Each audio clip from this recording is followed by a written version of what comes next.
ये हनुमान चालीसा आप देख रहे होंगे, इरशाद साहब ने लिखा है। इसके लिए उनको दिन और रात एक करनी पड़ी।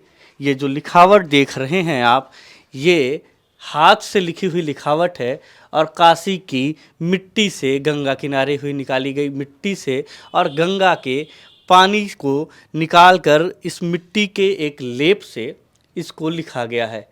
एक तरफ गीता है और एक तरफ कुरान है। जी हाँ, यही मेरी पहचान है। हमारे साथ मौजूद हैं हाजी इरशाद अली बनारसी जी, जो कि काशी से आते हैं।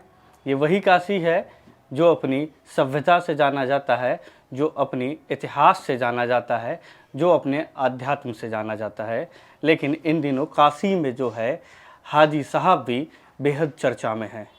चर्चा का विषय इसलिए है क्योंकि ये मिट्टी से कपड़ों पर गीता को लिखते हैं, कुरान को लिखते हैं, हनुमान चालीसा को लिखते हैं। तो आप यह समझ सकते हैं कि मिट्टी से लिखना कितना मुश्किल होता है कपड़ों पर। स्वागत है सर आपका। आपने गीता लिखी, कुरान लिखा, मिट्टी से लिखा, कपड़ों पर लिखा, क्यों, क्या वजह रही? सनी भाई, ऐसा है ना कि बचपन में हमारे यहाँ जब कोई गुजर जाता है ना, तो कफन के ऊपर में एक श्लोक लिख के डाला जाता है। कुरान मजीद का श्लोक होता है वो, उसको हम लोग शहादतैन बोलते हैं, ताकि मैयत की तकलीफ़ थोड़ी सी दूर हो जाए। तो आप ऐसे भी देखेंगे कि मैयत के ऊपर में दुनियावी चीज़ नहीं डाली जा सकती। तो कॉटन का कपड़ा होता है और मिट्टी आध्यात्मिक चीज़ है, कुदरत की बनाई हुई। उसमें थोड़ा सा केसर डाल देते हैं, चाहे तो केसर से भी लिख सकते हैं, कोई मनाही नहीं। इसीलिए दुनियावी स्याही का इस्तेमाल, केमिकल का इसलिए नहीं कहते, मैयत पर रखना थोड़ा सा उसको अच्छा नहीं समझा जाता है। बस इसीलिए वो कार्य करते चले आ रहे थे। तो उसके बाद जो है सर 92 में हमारे चाचा जी के साथ ये काम करते थे। लिखाई तो हमारे वहाँ पुरखों से, पूर्वजों से चली आ रही है।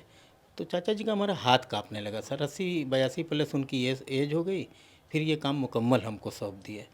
तो उसके बाद वो तो काम सर आज तक जारी है, जो आपको बताएं, जिसको हम लोग शहादतैन बोलते हैं। उसके बाद सर ये मकान में जो आप हैं, इसको मैं 2009-10 में इसमें जो है इसको लेने के बाद इसमें आए।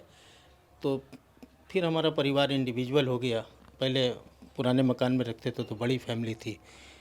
तो उसके बाद हमारे बच्चों के मन में आया कि पापा ये जो कार्य है ये बंद कमरे में रह जाएगा, तो लेखनी आपकी थोड़ा सा इसको फैलाने का काम कीजिए। तो बच्चा लोग से पूछा क्या करें, तो बच्चा लोग बोले, बेटा लोग, हमारे बेटी बोले कि पापा आप कुरान लिखिए। हम लोग मुस्लिम में, पहले कुरान लिखिए। तो कुरान का मैंने सेटअप किया सर, उसको 1.5 साल लगा। उसके बाद मैंने 4.5 साल में वो कुरान कंप्लीट कर दी। उसमें मिट्टी के साथ ज़ाफ़रान है और हमारे काबे का जो है जमजम का पानी है और खाने वाली गोंद है, उसमें कोई बाहरी चीज़ नहीं है। उसके बाद जब वो 2018 में कंप्लीट हुआ, भी सारी चीज़ बाइंडिंग में बहुत जल्दी आपके सामने आ जाएगी। तो उसके बाद फिर हम चूँकि जहाँ पे आप हैं, तो ये हमारा पूरा गैर मुस्लिम की बस्ती से घिरा हुआ है।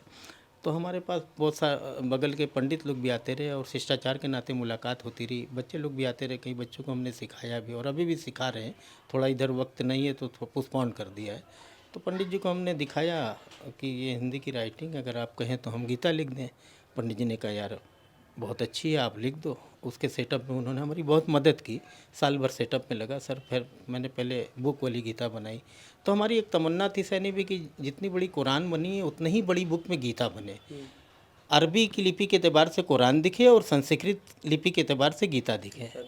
उसके बाद वो भी हमारी करीब 1.25 साल में पूरी होगी। 1 साल सेटअप में लगा, फिर 2020 में गीता वो कंप्लीट बुक वाली हो गई, जो सारी बाइंडिंग में। और बाइंडिंग का प्रोसेस बहुत ज़्यादा है सर, इसलिए कि 2x2.5 की वो बुक है। इतना बड़ा कोई पब्लिकेशन बुक छापता नहीं है। तो हाथ से ही बाइंडिंग हो रही है, तो वो बाइंडिंग का प्रोसेस चल रहा है और बहुत जल्दी आपके सामने आ जाएगी। उसके बाद फिर टीवी पर हमने देखा संसद भवन नया हमारा बन रहा है दिल्ली में।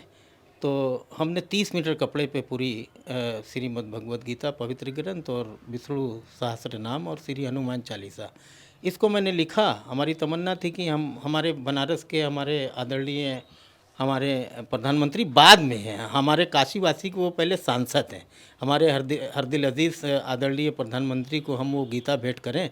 संसद भवन में लगे या लोग उसको हमारे जाने के बाद या उसको देखें तो उससे एक प्रेरणा लें।